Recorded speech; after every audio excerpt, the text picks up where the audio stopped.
Good rainy day morning from the Florida Keys. Yeah, we had one of those rainstorms throughout the night. We got intermittent one this time of year as we wind down our tropical storm season here. This is Jim the Keys Bartender. So, yeah, we had some thunderstorms last night. The low rumbling downpours.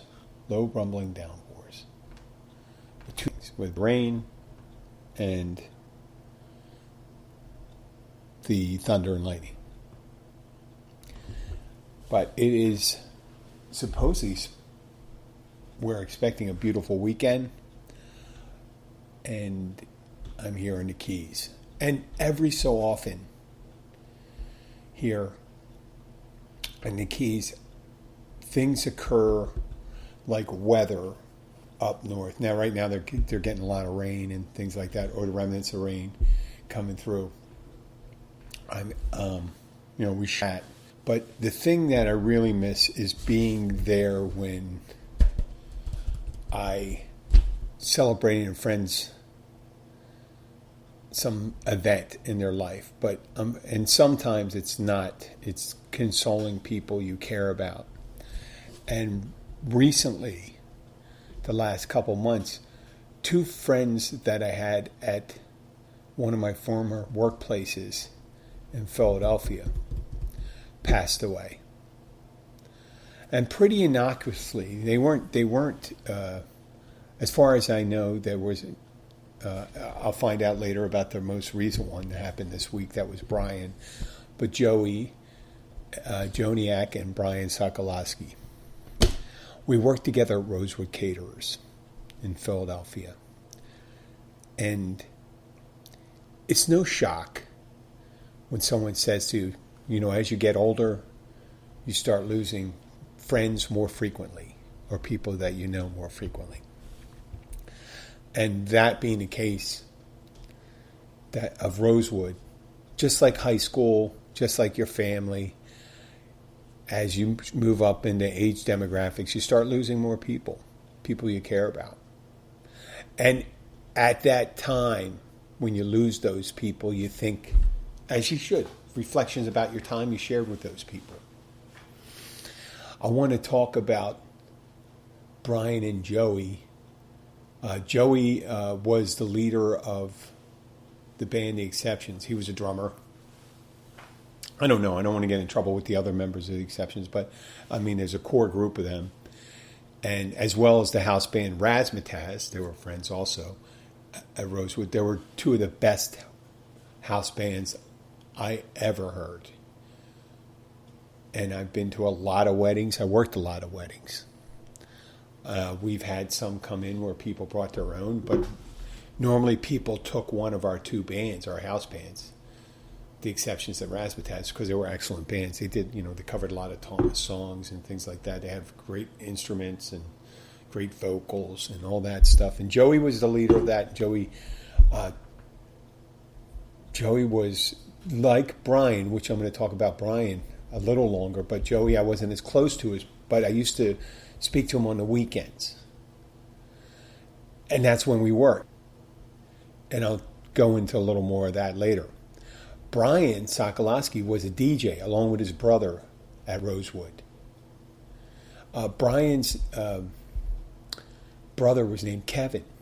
Kevin changed his name, though, when he was working on the weekends. It was Brian. He went by Kevin Holiday. And we used to joke around sometimes. We call him Brian Holiday, Kevin Holiday, or Kevin South. Kevin, when he was at work, liked to be called Holiday because he was his stage name. Easy to remember. Oh, it was a smart move for both of them. But Brian was a jovial guy who was always fun. Was as Joey was. A lot of things they shared. They were both big guys, bigger men, and they both were hardworking. Brian worked for the Philadelphia Water Department, if I recall correctly, and Joey was a house painter. And Joey used to also be heavily into string bands. Philadelphia string bands are a Philadelphia region thing, much like New Orleans with their bands and stuff like that. But string bands are only bigger, and they have these companies of people. When they say companies, they were big nonprofits, and they would perform on New Year's Day in downtown Philadelphia. You have string bands, they had comic brigades, and they had fancy brigades, all these different things. It was the Mummers Parade. And Joey was into that big time. Brian, he worked a lot on the weekends and stuff like that also, being a DJ, and he was fun. The guy could bullshit, and he was friendly. I love these two guys. Just fun to be around. And to give you the real thing about this workplace, it was Rodewood Caterers. It was a catering hall in Northeast Philadelphia. Right on the main road, which is Frankfort Avenue, where it runs through that part of Northeast Philadelphia. That was the hub of activity. And we were right off the exit of I-95. And we were a popular place in the working class section of Philadelphia for weddings. But I also did anniversaries, birthday parties, business parties, all different types of social gatherings, senior groups during the week. They had smaller rooms for bridal showers, baby showers. You name it, they did it. We've had weddings there where the ceremony took place in the catering hall. We set up for a wedding, and then we have the reception there. We've had funeral luncheons during the week. Rodewood Caterers is no longer there, but the building is still there.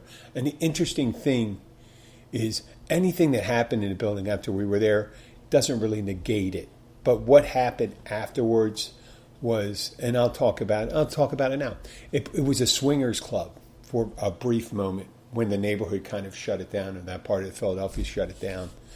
And Rosewood was this beautiful, it had this brick facade out front, had a kind of a southern feel to it, antebellum feel to it, with pineapple, I don't even know if it's pineapples, but you know, kind of Greek revival columns in front of it. It was a catering hall, but it was nice in the middle of the Northeast Philadelphia. You could get taken out front if you had your wedding there, and people used to really enjoy just the setting was there in a parking lot. In a parking lot next to it used to be a big department store, and behind a shopping center that was anchored by a drugstore. It was sitting there back there, and it was nice. Had a couple, it had a nice little tiny landscaping. Remember, we're in Philadelphia, so it didn't have a lot of land in front of it. Had good parking, which is always essential. Yeah, if you're in the city and someone has a catering hall and they don't have to go and get valet parking or have to park 2 blocks away or drive around in circles to find it, it's a great thing. So, Rodewood Caterers, you understand, the bulk of the activity took place on the weekends, Friday through Sunday, though there was activity during the week. Like many other catering places. It wasn't, when there was no parties there, it wasn't open. It was a restaurant that had a catering section to it. So Rosewood had maybe 50 plus employees, from the kitchen, the dishwashers, the cooks, the prep cooks, the salad ladies, the buffet people, the kitchen manager or chef. On the floor we had the servers, bartenders. Out front we had doormen and coat check ladies. And we had salespeople, a couple salespeople in the office, the managers of the place.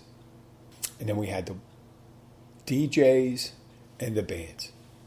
So you'd come in there when we were rocking and rolling in the late 80s, 90s. You'd book a wedding there on a Friday night or a Saturday night, and you'd have the band. If you get the room, you got the band. Every so often someone would bring their own band, but our bands were so good that most people wanted to have them. They tried to hire them away, but, we tried during the busy season, they were all booked up. And unlike, I don't know, it was an unusual place. I've always had friendly relationships with the places, with the people I worked with at other places. But Rosewood was kind of like a family. Not the Manson family, but like the Waltons. With the caveat being that the Waltons drank a lot and liked to go to nightclubs. And we used to travel in groups. You'd have 2 weddings. They usually end at the same time. Like on a Saturday night, it ended at 11:30. Take us about 45 minutes to an hour. They got cleaned up. We'd have a couple drinks at our bar there. And then we'd head out to one of the local bars. And we didn't work, most of the people did not work 40 hours together. They may have worked 20 hours on a weekend. But it was one of those places when you were, Brian and Joey were hardworking guys during the week. But they always looked like they were enthusiastic at showing up at the catering hall. That was their passion. Brian liked to DJ. Joey liked to play in a band. And it wasn't one of those things where people show up on the weekends. They'd be smiling when they're coming through the door. And you go, hey, how you doing, Jim? Blah, blah, blah, blah. How many times, if Friday night in catering is kind of like a Monday morning in a regular job, and Monday morning, how many times people are greeted with a big smile? Hey, how you doing? Hey, look, they really were looking forward. And considering how even during a week was our weekend, so usually Thursday night, except, for some of us younger people, if we were off on Thursday night, and that was the next biggest night if there was going to be a party, it would be Thursday night. After a busy weekend, the next night would be like a Thursday where it was. But if we were off on Thursday, we'd go to a nightclub. And on Thursday night, for a couple of years, our house band, The Exceptions, Joey's band, would play at, and I forgot the name of the place, the Roosevelt. It was on Roosevelt Boulevard. I think it was called Roosevelt. I think it was called Roosevelt's. I'm not sure. But we would go there, and there would be like 15, 20 of us, maybe even more, and we just all congregate. Even though we may not plan to meet there, that's where we'd meet. We'd meet when we're not working, how many places. And then we have all these other things during the year. We would go on picnics. We'd have a big company picnic. And they'd have it at the local park, and then they'd go to maybe the boss's house on the Delaware River. He had this big estate on the river. We go to, we go to baseball games. We had one memorable baseball game. We just had a skybox. We had like 30 guys there. I don't know if the girls showed up or something like that. The girls were invited too, but it was back in the late 80s, early 90s. It was, I think, 89, 90. After one particular baseball game, we had a skybox, or one of the boxes, I guess you call it, the executive box, if I recall correctly. Or we were in an area that had a bar. That was their big thing. And after that, we went to one of the Riverside clubs. And more people from Rodewood gathered. We may end up having 30, 40 people there. Guys and girls, their significant others, and we're drinking. And I think Brian was there. I'm pretty sure Joe one person ended up getting paid to, bet the bungee jump. They had a bungee jump set up on a big crane next to the place called the Beach Club. Actually, I'm going to let the cat out of the bag because it's not about me, it's about them. I was the one that was bungee jumping. The owner said, hey, you're going to bungee jump? And I go, oh, it sounds like a good idea. I don't want to pay for it, though. I'm using the money for drinking. He said, I'll pay for it if you jump. And I ended up jumping twice. But these two friends brought back recently. And when passes away, you start getting the messages. The nice thing, like I mentioned in previous episodes about social media, is that people can reconnect after years. And I haven't worked at Rosewood for, God, it must be going on 20 years. Yeah, about 20 years. It was a year after I got married, then I moved away, and I think I worked some weekends up until 2003. Could have been 18 years ago. And when you work at a place and it becomes part of your social life, your support network, your work life. Now, a couple years I worked in the office too. I did sales part-time, and then I would bartend the funeral lunches, and on the weekend I would do bartending, doorman, sold wedding packages, and maitre d'. And I was maitre d'-ing a lot at the end. Sorry, I had to clear my throat. But these relationships we built, I started there part-time, very part-time when I was in high school. And then I went away for college. I came back a couple of years later, and I kept on working on weekends. That was the thing. You had your regular job, and then you go back on the weekends. You worked the Rosewood from Friday to Sunday. How many people give up their whole weekends for a job, but they look forward to it? Because it was one of the few places you could work, and you really had a great time doing it. You had the guys in the band, you had our DJs, you had your friends. You were surrounded by your friends, your support network. People at the end of the night you have a drink with. Now, you know my history if you're a regular listener. I drank a lot, so hence I don't drink anymore.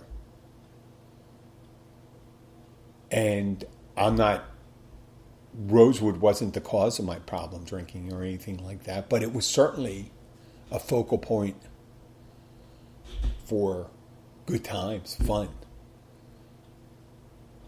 And like any place of work, you had some people cycle through there, and you'd see a lot. There was some of the younger servers, not so much bartending. When you got into a bartender there, people tend to stay there, the bartender, because it was a really nice job. So every so often you had to work. There was a tiny room called the Madison room. You had to bring all the beer, and they had one of those portable rolling bars. You had to bring everything in with the ice. It was always like the main room. It was like a casino. The DJ, the bartenders treated it. The servers not so much. The servers really didn't mind working the Madison room because you never had any more than 50, 60 people. You have just one person. And every so often we do a little wedding in there. And then it would be the maitre d' and a server. And it was pretty sweet work because, it's just mainly buffet and you clear plates and things like that. Maybe towards the end have a little cocktail. And then you had your DJ friend, he'd play some music. And sometimes he'd throw it, Brian would play the selection of music that the bride and groom or the people having a party would play. But every so often he'd throw in a song when appropriate for a person who worked there. And then we had our own parties. And they give you a real kind of a feeling for what these people were like. We had our biggest party of the year was New Year's Eve. We'd sell tickets. People would scramble for tickets at Rodewood Caterers for New Year's Eve starting in November. And they'd sell out. We'd have like a 2 left. Heyday at height. We'd sell out well before Christmas. And we'd have our rooms maxed out. And they'd have this big buffet, open bar, 5-6 hours. I have a hard time remembering it. I think it started around 8 o'clock and we went to 1 and things like that. But it could have been a little early. It could have been like 4. It could have been 5.5 hours. I'm not exactly sure. But they do a little hors d'oeuvres and then a buffet. And then after everyone's eaten, they start with the music.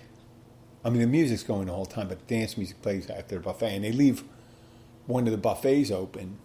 So if people wanted to eat later on in the day, to keep a buffet in the lobby so people could eat all night long. And it'd have to be around 600 people. And that's our capacity. There was 300 people downstairs. I mean, they could probably even get 350, but I think 300 people downstairs, 250 up.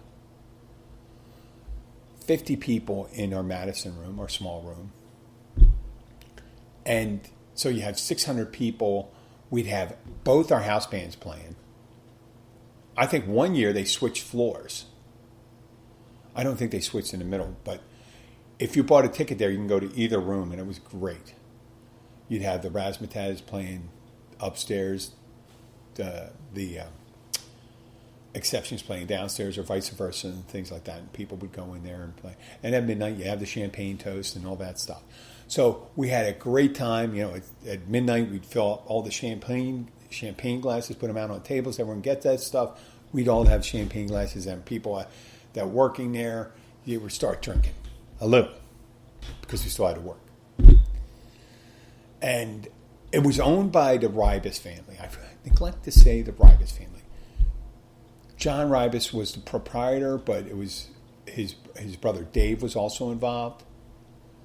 Kathy, his sister, who worked in the office, was also a manager there. Not so much Walter, but it was mainly John's show, John and Kathy.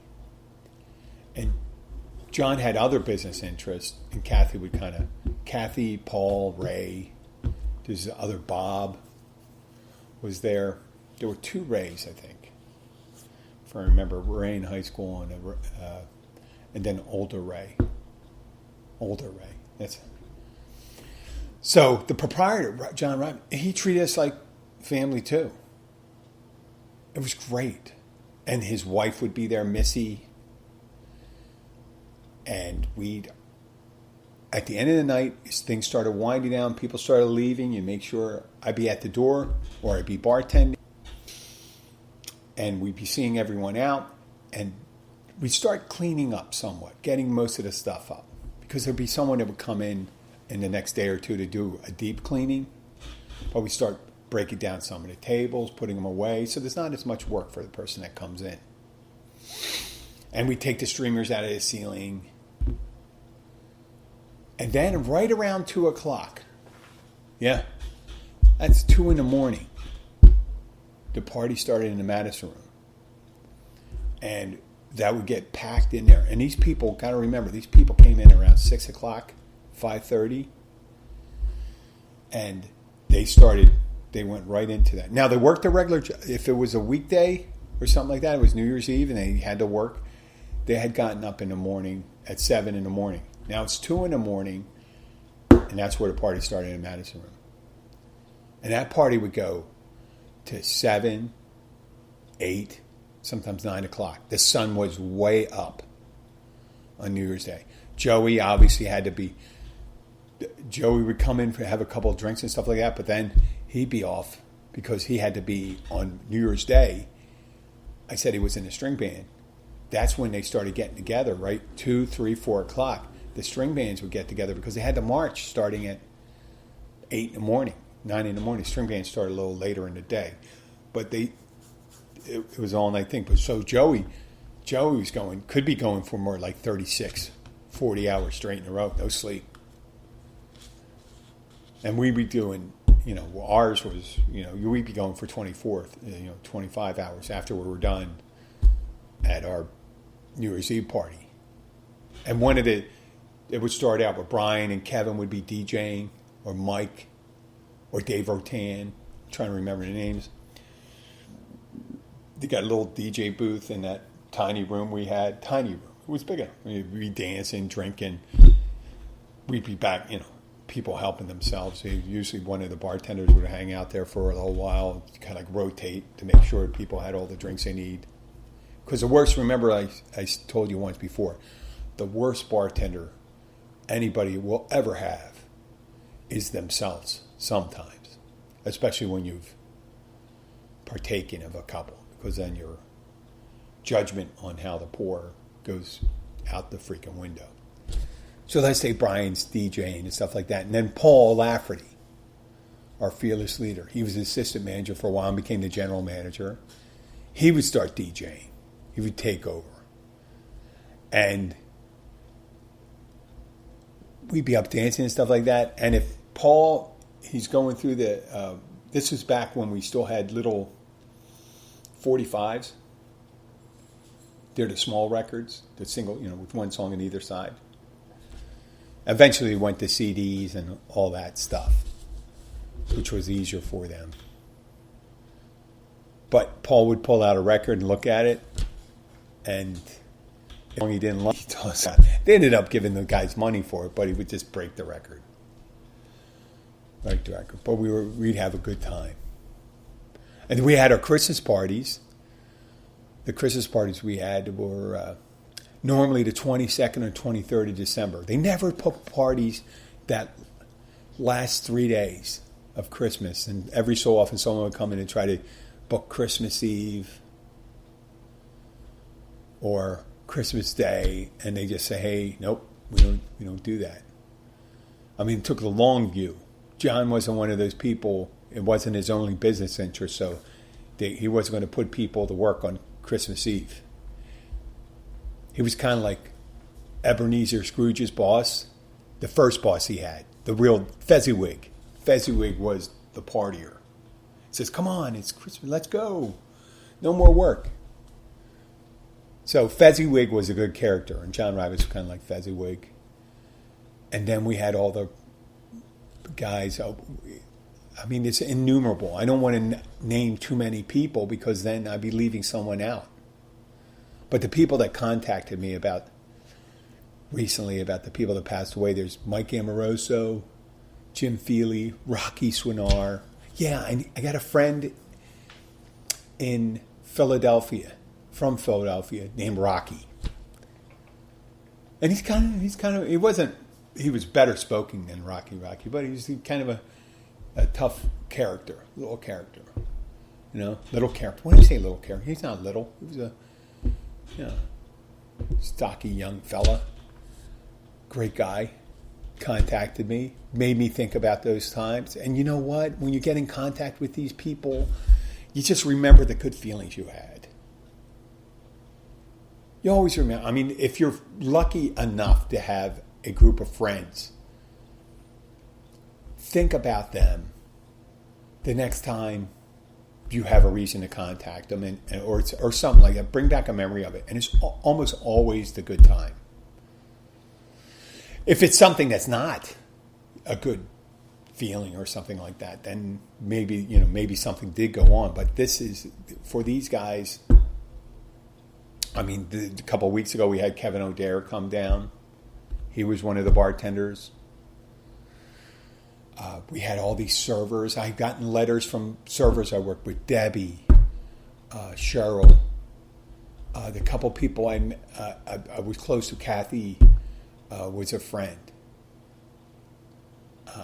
My God, I hope. I mean, you never know. You never know, and you're afraid to ask sometimes. When people were a little older, you're afraid to ask how they're doing, because if you're not talking directly to them, because you're invariably, when you go and say, well, so how's so and so? Oh, they passed away. There were the Sadler ladies. All the Sadler ladies were in their 60s when I worked there in the 90s. So I have a feeling that, if not all of them are passed away. I know one of them definitely passed away, but they'd be in their 90s now. It's just those, like I said, I was talking about the Christmas party. We have our Christmas parties show up. We had a core of 50 people that worked there, maybe 60 if you include the bands. The bands were kind of contracts and stuff but we also had photographers who we were close to. Larry Darling. There was an Irene. Oh, there was even though almost 90% of the people worked there were Roman Catholic, Rabbi Walmart. He was a rabbi that did if we had a ceremony at the Rosewood, there was a better chance than not that the officiant was Rabbi Walmart. He was this little Jewish guy. He wanted to be called, instead of rabbi, he called him Ira. I think it was Ira. And he was a bodybuilder, bald, and he'd come in there, he asked for a scotch Scotch rocks. Turkey sandwich. He always wanted a turkey sandwich. We had turkey and stuff like that. We loved it. We loved Rabbi Walmart. And we'd come in, have a drink before and after. Not too much. He didn't overdo it. Yeah. So that Christmas party, we'd have all the workers, all the bands, their significant others, friends. There were friends of the owner, friends of some of the friends. You could bring a plus two if you want. That was nice. It was one of those, the Ribas family and Paul and Kathy, that's what they were like. They never sent anybody away. And the party would start at 9, and once again it would go until daylight. That was a crazy party. If you think about it, most people arriving after 8 o'clock and leaving at 6 in the morning, kind of like a Polish wedding. I don't mean insulting that, because I went to a Polish wedding 2.5 years ago. The summer before COVID. And that wedding lasted 14, 15 hours. So that's why I mean a Polish wedding. Oh, the one Polish wedding I went to. And I remember recently talking to Brian. When I say recently, last years. Brian had called me. He was heading down to Key West. I think he was flying into Key West. I wasn't sure. But it was during busy season. I wish I had gone down to see him. But it was in the middle of busy season. I have all my different things. I know you always find a reason why not to go. But unless you're passing through town here, it's really hard. I'm making explanations. It's really hard to go down to Key West, and I kind of regret that. But we did talk for a couple hours, and we spoke a couple times. Brian. And he told me that how he wished he could have went to Poland. He was looking forward to going down on a cruise. He was going to go on a cruise in Key West. I think they were going to make a stop in Key West. Wow. That was it. They were going to make a stop in Key West, but it was when I was working. And I speak to it. I've had ongoing conversations with his brother, Kevin Holiday. Jim Feely would stop down here. Kevin O'Dare, you heard about that. Guys, McGeans, who weren't Rosewood, but there were people we knew from Rosewood and from the neighborhood. All these things you remember about the people that knew you. I spent my late adolescence to, I guess, adulthood at the Rosewood. Half my life at that time, more than half my life at that time, over 20 years. Working for a place and really enjoying it. It was like a long party. Working with people you liked. And I guess it's one of those things. It wasn't one of those things where you needed to have one particular person. We always said, well, the old adage once again, we will continue without you. They could continue without you. You always think that you're a little irreplaceable. There was people. It was a prime job. It was a fun place to work. And people, when they got a job there, a lot of times they would just stay, unless they had to move. Very few people. There were guys that became police officers. They stayed there after they went to the police academy. People in college, some people after they graduated from college, they wouldn't work there anymore, but some of them still kept on working. Rocky, case Jim Feely. It was a family, and it's sad to see these people passing, but it's also, when you're thinking about people, if it's the memories that you bring back, if there's more happy, it's worth talking about. On the season premiere of the 11th season of Curb Your Enthusiasm, Larry David, if you're not familiar with the show, Larry David was one of the producers and writers of the Seinfeld show. Now he has a show on HBO, and it's the 11th season. So Larry David, his friend Albert Brooks, famous actor, is having a living wake.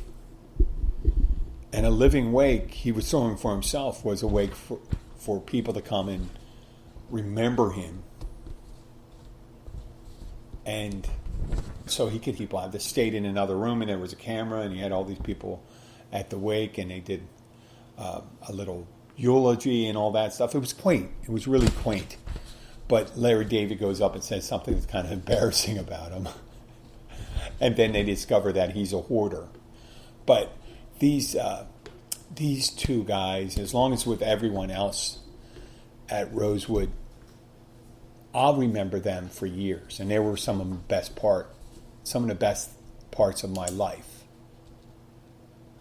And I hope that the listener, had an opportunity to experience that. I know life is at work, but sometimes you can get joy from the place you work, and you can get camaraderie.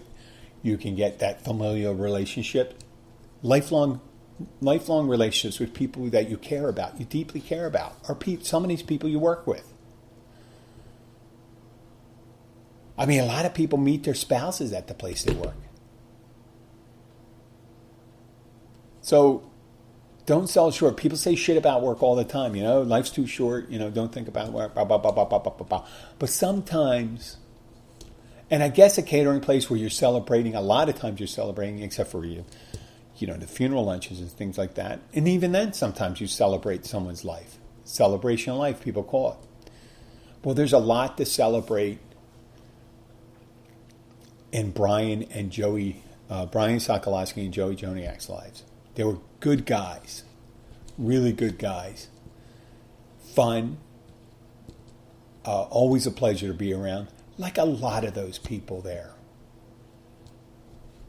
Some people that you normally wouldn't be friends with, but I'm not saying because of their character or anything, because you would not have met them. You would not have traveled in the same circles. And you end up being friends with them and things like that. And you develop lifelong friendships like I still have now. Rocky just contacted me. I still stay in contact with, let me turn oh my gosh. I got the Evil Dead just popped on. Let me pause this for a second, then I'll sign off, okay? Hold on, folks. Let me put a little music on. Yeah, I was watching the Evil Dead. Hold on. Okay, let me bring that music back down. Yes, the TV popped on. The Evil Dead just popped on. No, I never had it operating. I had it on pause, I think, from a while ago. When I turned on the TV, it must have popped back on. There's no irony for it because I was watching that movie and because it was on. I never saw it before. So let's get back. I really hope that you get the chance to form these type of relationship. We do have families, but if someone creates a atmosphere at work where friendships can develop and it's like a family, then it trickles down through the whole place. Some people, there'll be a little infighting, a little cattiness sometimes and things like that, but overall the general feeling was combinable, familial friendship. I mean, we get beach houses together and stuff like that. There's a group of us that get beach houses, go on vacation together, travel, do crazy trips. I did a couple ski trips, beach vacations, trips out. We did the one thing the whole Rosewood crew did. And I think we had a bus, so we all drove down. can't remember, but there was this participation theater, I guess you would call it, or something. It was called Tony and Tina's Wedding, and it was a South Philadelphia wedding, an Italian-American wedding, and they had it at a small church and a catering hall, and we had the whole Rosewood crew there. And we were a wedding crew going to a play about a wedding. And we made up easy half or more of the audience. There was like 80 of us. And it was a great time. We had a ball. Some of us hung out with, what did they say? Someone accused me of making out with the bride at Tony and Tina's wedding because Tina wasn't married. But I don't think it was me. It gets all cloudy when you go back. This is something like 30-something years ago. It was a good time. It was like 32 years ago. And there was a woman, what was her name, Stella? She did one of those Saturday night horror movies. She was a host. She was one of the servers at it. And it was an acting. Well, I mean, that was an acting thing. She was a server and she was an actor in it. Even though they just did this little pasta buffet and stuff. We just, and a cash bar, which you really don't have. In Northeast Philadelphia, no one really had a cash bar at the weddings. It was always an open bar. But we did things like that. We had really good times. We did some amazing things together. And Brian and Joey were always there. You see it. And I know in the future we're going to lose some of the other people, but I think it was important to say those things. Recently I was trying to, I came across some photos and I started writing on the back of it just in case. I guess I should catalog some of these older photos. But they're not the only things I remember. Sometimes you see photos, and Brian's brother Kevin sent me a photo of us together when I was a younger man. Obviously, we were all younger men then and women. And it really does. Whenever you see something like that, if people are contacting you, it's because they have memories of you. And I'm flattered when they reach out. I guess I should do the same to them. I don't get the chance to go up there as much because after I had separated and subsequently divorced, I really don't have anything up there anymore. The family, I have second or third cousins up in Philadelphia, an ex-wife, a bunch of friends, which is should be a good enough reason. So I realize why I'm saying this, and I do have a reason to go up there. And I was recently in that neck of the woods. I did not go to Philadelphia, but I guess I should. Next time I will. Once again, listeners, thank you very much for listening. Share this podcast with your friends and family. I know it's not for everyone. People say, I don't want to hear this horse shit. Well, the podcast, maybe I'm full of horse shit or gym shit, whatever you want. But if you like it, share it with your friends. Remember, boost these ratings for me. We get better exposure on those big platforms if you download as many episodes as you can. Remember, you can always delete them. But those downloads are powerful. And I have this is the 518th episode. 518 episodes. That's a lot of episodes. But if I can get a couple people doing that every week, that'll be something. Thank you very much. Have a great week. I don't know if I'll have another episode coming your way. It is now. I work. I have things to do tomorrow and a double on Sunday, but I will be back on Monday, Tuesday, and Thursday. Thank you very much, and have a great weekend. Final words. Brian Sokolowski, Joey Joniak, you will be missed.